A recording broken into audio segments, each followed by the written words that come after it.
This week we answer another one of your questions, and it's about one of you who has a mom who just feels really overbearing. You want to have some private alone time with your boyfriend, but she just won't have it, and you're getting a little frustrated. We're going to talk about that in this video.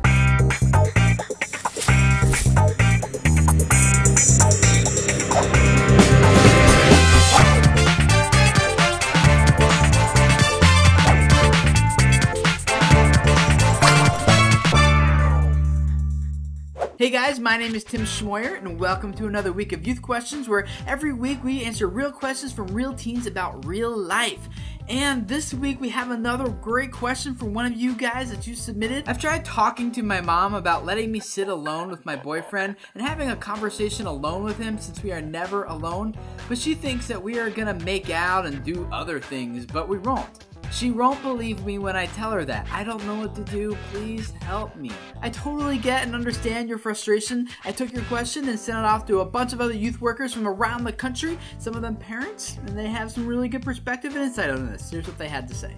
When I was a teenager, my parents didn't have rules and stipulations about where I could and couldn't go with my boyfriend, and we oftentimes did end up sitting alone, and we did end up doing some things that I'm not really proud that we did. My wife and I started dating when I was a freshman in high school and she was in 8th grade, and we can kind of relate to your situation because we were in the same boat where we wanted to spend time alone with each other. I remember trying to get the same answer from my mom. I remember trying to be alone with my girlfriend and her being pretty strict about it. Probably feels like your mom doesn't trust you when she sets that out as a rule for you, as a boundary.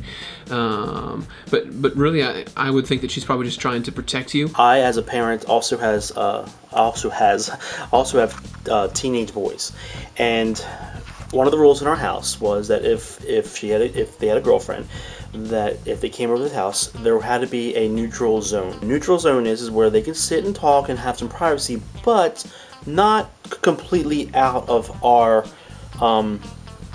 view. I have a 7-month-old daughter, and I can tell you that I'm going to parent her when she's a teenager the way that I probably felt I should have been parented when I was a teenager. Some of the mistakes that I made growing up and the situations I found myself in, I'm going to try to have her avoid those situations. And so, maybe that's why your parents are, not wanting you to be there, because they want you to learn from their mistakes, and they don't want you to make those same mistakes they may have made. Your mom was a teenager once, and she knows what can happen when people are alone in a room with their boyfriend or girlfriend, and know how sometimes a simple conversation can escalate. My son and his girlfriend would have their somewhat privacy in this room, but at any time we could walk through to see how it was. If you come about it in a perspective where you're trying to understand where your mom's coming from, I think she'll more than likely be willing to sit down and have a conversation with you. Share how you're feeling and how you feel about the situation, but then also be respectful and listen to them and let them explain why they feel the certain way. Talk to her about maybe a solution. Mom, I want you to trust me, so what could I do to make you trust me? Instead of questioning her, I would ask her, say, Mom, I'm trying to understand your point of view. Can you tell me what your concerns are? So you're having more of a conversation as opposed to you questioning her and putting her in a situation where she feels like she just has to defend herself. It's a lot better to talk about it positively than to say, Mom, you never let me do this, you never let me do that, and so I don't like it when you do this, and I don't like it when you don't let me do that. And so just say, Mom, I want to be a trustful person, so how can I be trustful? Having that conversation will build their trust, and being mature about it, handling it mature, will build trust with them. If you can show your mom that you can be trusted, and that it's not gonna hit the fan when you guys spend 10 seconds alone together, but that if you can show her that you are mature and that you're ready for this, then that might be a good way to kind of work into it piece by piece. Once you earn that trust, you have to keep it, and so you don't want to earn the trust and then prove them that, oh, you don't deserve the trust or you're not responsible enough to handle the trust. Maybe there's some kind of compromise that you can come up with, that you are in a safe place, that maybe you're able to sit alone in a room, but she's able to come in and talk to you. Meet halfway.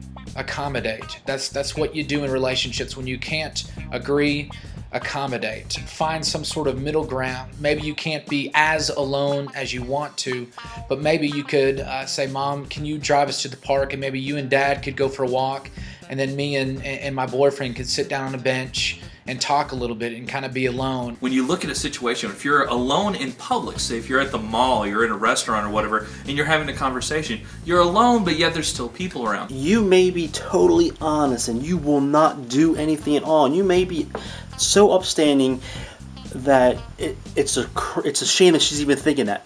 But let me tell you from my past, that doesn't always work. The last thing that I would want for you is to feel pressured that you need to be alone with him, spend that kind of time, and do things that you're not comfortable with. When there's opportunities, when there's quiet and there's the opportunity, you have to understand that that you could do things that you on the beginning you would never think of doing. But being alone, things change. For most teenagers, it's a situation, even with pure intentions, you can go into it, it can change very fast. Sometimes even though you have the best mindset, the best motives, the best intentions, sometimes boys don't, and he might be feeling pressure from guys at the school or from our culture that says everything's about sex and it's good and easy and it doesn't hurt your heart. She's going to establish boundaries, and we have to understand that she's the parent, and as much as we don't think it's fair, she's doing it because she loves us and because she wants to protect you. I hope that was helpful for you guys. I would really, really love to hear what you guys have to say. What advice and suggestions would you give to this teenager? Comment below and let us know, and share that with the rest of the people who will be watching this video later as well. We do these videos every week, just answering your questions. We've got a lot of really good ones coming up here in the next couple weeks. So if you're not already subscribed, make sure you click there or click that button above this video on YouTube so you can hang out with us and join us every week for these videos when we answer your questions. And if you're watching this and you have a question that you would like us to answer in an upcoming episode, we would love to do that. The link to submit your question anonymously is in the description below this video here on YouTube, so you can go check that out. Also, you can connect with us on Facebook while you're down there. Hope this has been helpful once again, and I will see you guys again next time for another Youth Questions video. Bye.